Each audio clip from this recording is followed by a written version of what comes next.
Dear students, today we are going to start with a new chapter of organic chemistry, that is aldehydes, ketones and carboxylic acid.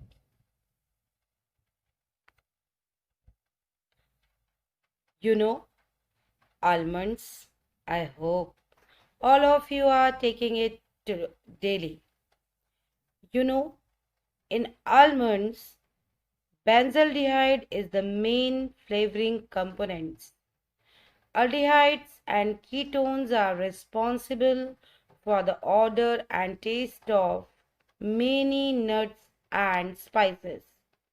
So, whenever you will take the almonds, remember about the aldehydes and ketones.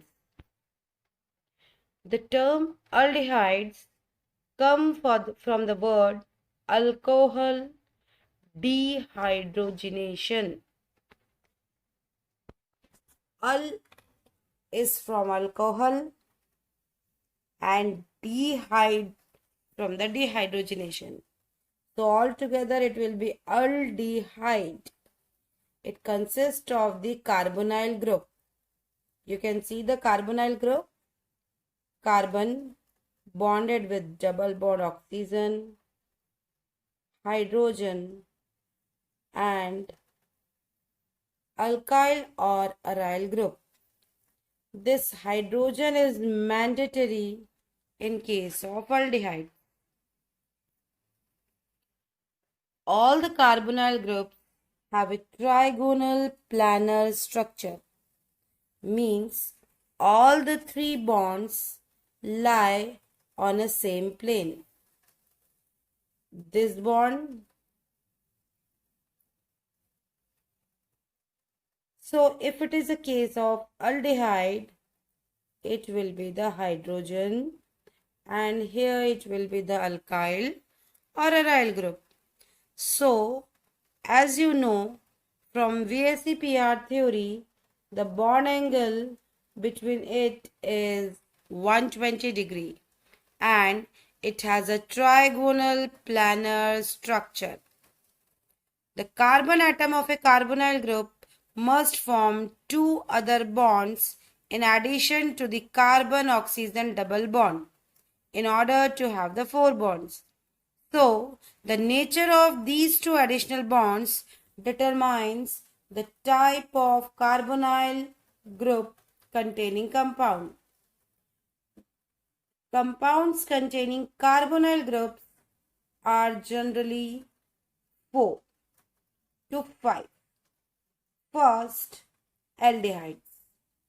In an aldehyde, one of the two additional bonds that the carbonyl carbon atom forms must be to hydrogen atom.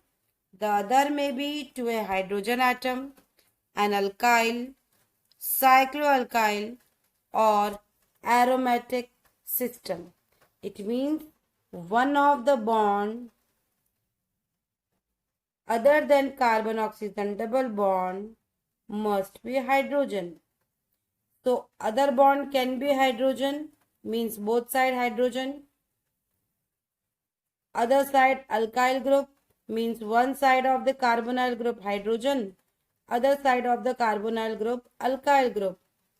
Or one side of the carbonyl group hydrogen and other one will be the phenyl ring or benzene. So all these are the examples of aldehyde. In short, you know about CHO group. So if CHO group is there, this CHO group at the terminal position indicates the presence of aldehydes. Second type of the compounds containing carbonyl groups are ketones. In a ketones, both of the additional bonds of the carbonyl carbon atom must be to another carbon atom, that is part of alkyl, cycloalkyl or aromatic group. For example, this is the carbonyl group. On both the side of the carbonyl group, carbon is present in any of the form. Either it is the same like methyl or it can be different. One methyl and another ethyl. It can be cyclo, or instead of this, it can be the benzene ring. On both the side also benzene ring are possible. So all these are the examples of the ketones. Now the compounds containing carbonyl group, third one is the carboxylic acids. In a carboxylic acid, one of the two additional bond of the carbonyl carbon atom must be to a hydroxyl group and the other may be to a hydrogen atom, alkyl, cycloalkyl or aromatic system.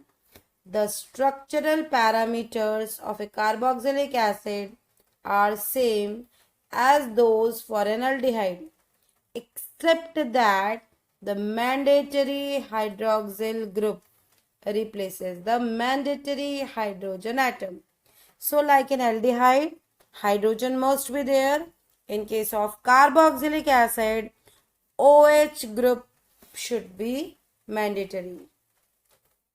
An aldehyde is a carbonyl containing organic compound in which carbonyl carbon atom has at least one hydrogen atom directly attached to it, and the remaining group attached to the carbonyl carbon atom can be alkyl, aryl or hydrogen. Now you can see the linear notation of an aldehydic functional group. CHO and RHO, they are the general representation. The ordering of the symbol H and O in this is HO. C H O. We can write it as CHO. But it should not be OH. It should not be like COH. If you will write COH, then it will represent alcohol, not aldehyde. So please remember it should be CHO, not COH. Cyclic aldehydes are not possible. For an aldehyde carbonyl carbon atom to be part of ring system, it would have to form two bonds to ring atoms, which would give it 5 bonds. Unlike aldehydes, ketones can form the cyclic structure, which means cyclic aldehydes are not possible, but cyclic ketones are possible. Now, when we do the nomenclature of aldehydes, we have to follow few rules. All the rules we have done in class 11th and you know it very well. I am giving you a short recap of the same. First, select the parent carbon chain as the longest chain that include the carbon atom of the carbonyl group. Means if CHO group is there, then we have to select this carbon chain with this carbon. Because when we do the numbering, this will be the number 1. Next, name the parent chain by changing the E ending of the corresponding alkane with al. Means you have to use the suffix al for the aldehyde. Number of the parent chain by assigning the number 1 to the carbonyl carbon. If in a longest carbon chain CHO group is there, then this will be the longest carbon chain and number 1 will be given to the carbon of the carbonyl group. Determine the identity and location of any substituents and append this information to the front of the parent chain. If any branches are there, for example here methyl branch is there or any other branch is there. So first you will write the number and name of the branch, then the name of the main chain, then add the suffix al for the aldehyde. I hope you will be able to solve these questions for the IUPAC name. One I am doing for you. First one. In first one, first you have to select the longest carbon chain.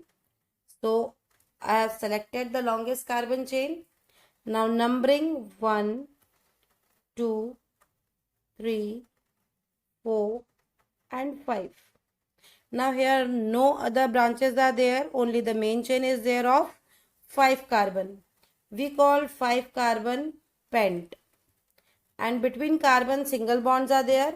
You have to add the in and ine after seeing the bonds between the carbon only. Don't say carbon oxygen having the double bond, so we can add the in. No, only the carbon. So it is pentane, right? Now CHO group is there. So we have to add the suffix al. So replace this E with the al. So its name will be pentanal. We will write the name of the first one as pentanal, or you can also write as pent1al. Clear? For example, the C1. One more I am doing for you. Select the longest carbon chain including the CHO group. 1, 2, 3, 4 and 5. Here at second carbon, branch of 2 carbon is there. So first we will write 2 ethyl. Branch is ethyl, 2 carbon ethyl. 2 ethyl, 5 carbon, again pentanal. 2 ethyl pentanal. So the remaining 2 is your homework. These 4 again you have to write the IUPAC name. I hope it is clear to you. And one I am doing for you. C1. Select the longest carbon chain. 1, 2, 3 and 4. At second and third, chloro is there. So we will write 2, 3 dichloro. As 2 chloro are there, we are using di. 2, 3 dichloro, 4 carbon butanal. 2, 3 dichlorobutanal. Al is for the aldehyde. Remaining 3 are your homeworks. Now when we talk about isomerism. Isomerism in aldehydes and ketones. Aldehydes and ketones with the same number of carbon atoms and the same degree of saturation are functional group isomer. Means these two only are the functional isomers. Molecular models for the isomeric C3 compounds, propanol and propanone, which both have the molecular formula C3H6O. Propanol and propanone, their formula are same, but they have the isomerism, that is functional group isomerism. Now you can see the functional group isomerism here. This is propanol and this is propanone. So this propanol and propanone at this carbon, they are different. Their functional group are, they have the carbonyl group, right? But this is aldehyde and this is ketone. When we do the nomenclature of ketone, like aldehyde, suffix -one is added. Butanone, pentanone, here it is 1, 2, 3. It is propanone. And this ketone can never be at terminal position. It will always be in between somewhere. So, propanone or prop2on. Now, method of preparation of aldehydes and ketones. In this chapter also, you have to see about the method of preparation, physical chemical properties, uses, few mechanism, and few compounds, well-known compounds of aldehydes and ketones. So first we are starting with the method of preparation. So there are three methods of preparation for aldehydes and ketones. First one, by which we can prepare both aldehydes and ketones, means these are the common methods to synthesize aldehydes and ketones. Second one, in these methods we will see we can synthesize only aldehyde and not ketones. And in third one, we will see the methods by which we can form ketones only but not aldehyde. So let's start with the first one for both aldehydes and ketones. First method is the oxidation of alcohols. When we will oxidize alcohol, we will get the aldehydes and ketones. Catalytic dehydrogenation, hydration of alkynes, and ozonolysis of alkane. These are the four methods by which we can prepare both aldehydes and ketones. These are not only the four methods, many more are there, but in your NCERT, these four are there. First one is the oxidation of alcohol. Alkyl halides undergo reduction with the nascent hydrogen in presence of reducing agents like ZnHCl to form the alkanes. And when we talk about the oxidation of alcohol, alcohol undergo oxidation in presence of oxidizing agent like K2Cr2O7. Many other oxidizing agents are also there. Some are mild, some are weak. So if we want to convert alcohol to aldehydes and ketones, mild oxidizing agents also works like PCC,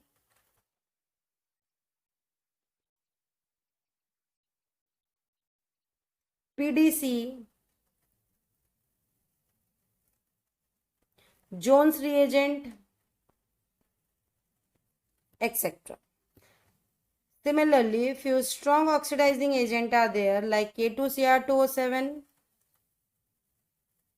KMNO4, and many more are there. So in presence of the oxidizing agent, there is removal of water molecule and it will convert to aldehyde. Let's see the example. Methanol converts to formaldehyde, that is methanol. Ethanol converts to ethanol. Ethanol converts to ethanol. This is the general name, acetaldehyde. Toluene gets converted to benzaldehyde. One thing you should remember, when we do the oxidation, 1 degree alcohol converts to aldehydes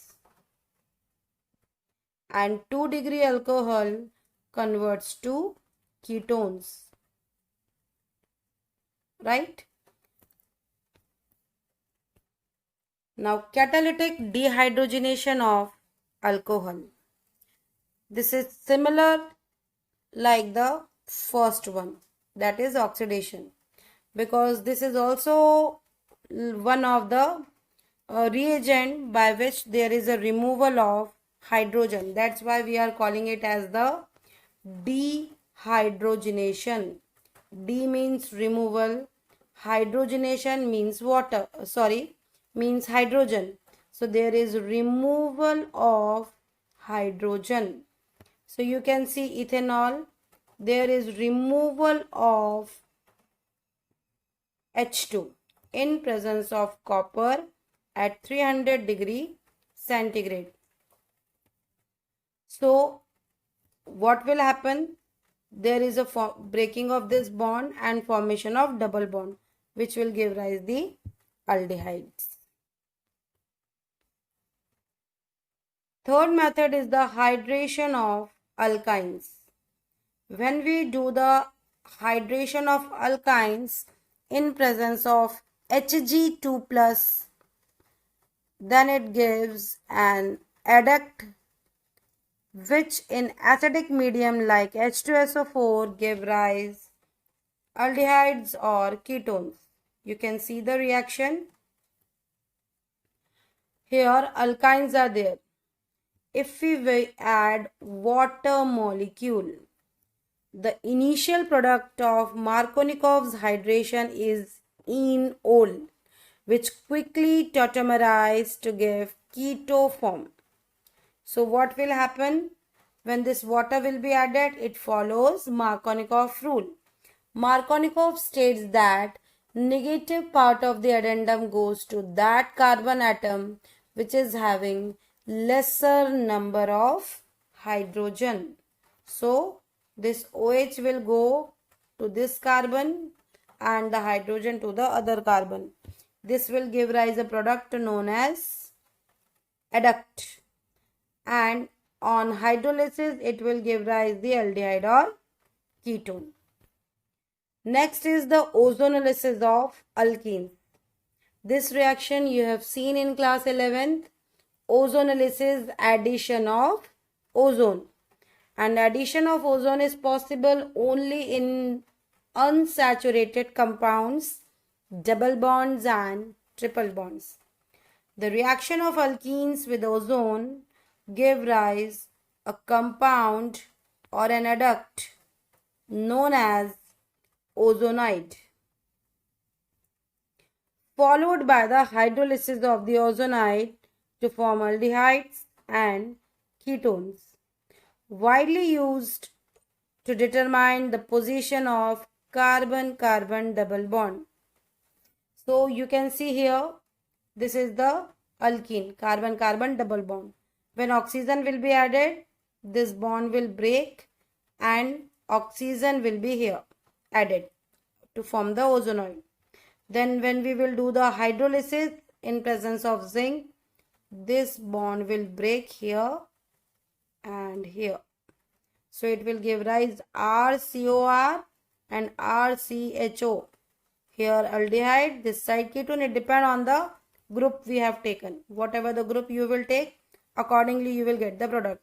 And this oxygen along with the zinc remove as ZNO. So in this way you can synthesize aldehyde also and ketone also. Now next methods are for aldehydes only and for ketones only. We'll see in our next video. Hope you will revise it well, and in the next video we will see the method of preparation of only aldehydes and ketones. Thank you. God bless you.